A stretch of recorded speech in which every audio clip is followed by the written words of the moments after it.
Hi hello வணக்கம். நிறைய பேர் என்னோட பால்சம் செடி பூக்களை பார்த்துட்டு விதைகளை கேட்டிருக்கீங்க. எனக்கு ரொம்ப சந்தோஷமா இருக்குங்க. நிறைய பேர் மெசேஜ் பண்ணியிருக்கீங்க. ஆனால் என்னால் எல்லாருக்குமே விதைகளை பகிர்ந்து கொடுக்க முடியாதுங்க. நான் என்னோட தோட்டத்தில் வளர்கிற செடிகளை என்னோட ஓன் யூஸ்க்காக தான் பயன்படுத்திக்கிட்டு வரேன். ஆனால் நிறைய பேர் மெசேஜ் பண்ணியிருக்கீங்க பால்சம் விதை கிடைக்குமா அப்படின்னு.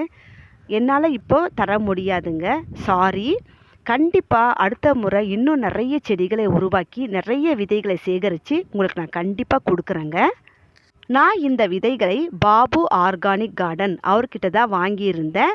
அதே மாதிரி ஆர்கே பட்டறை இவங்க 2 பேர்கிட்டையும் நல்ல தரமான விதைகள் கிடைக்கும். நீங்களும் அவங்கக்கிட்ட ஆர்டர் பண்ணி வாங்கிக்கங்க.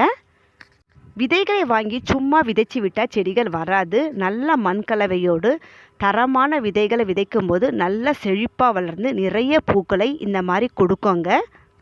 மண்கலவை எப்படி தயார் பண்ணுறது, விதைகளை எப்படி விதைத்து வளர்ந்ததுக்கப்புறம் மறுபடியும் தனியாக நட்டு வைக்கிறது எல்லாமே என்னோடய ஷார்ட்ஸ் இருக்குது, வாட்ச் பண்ணுங்கள்.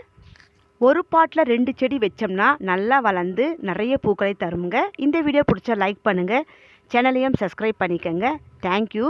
எல்லாருக்கும் நன்றிங்க. தொடர்ந்து மெசேஜ் பண்ணிக்கிட்டே வாங்க.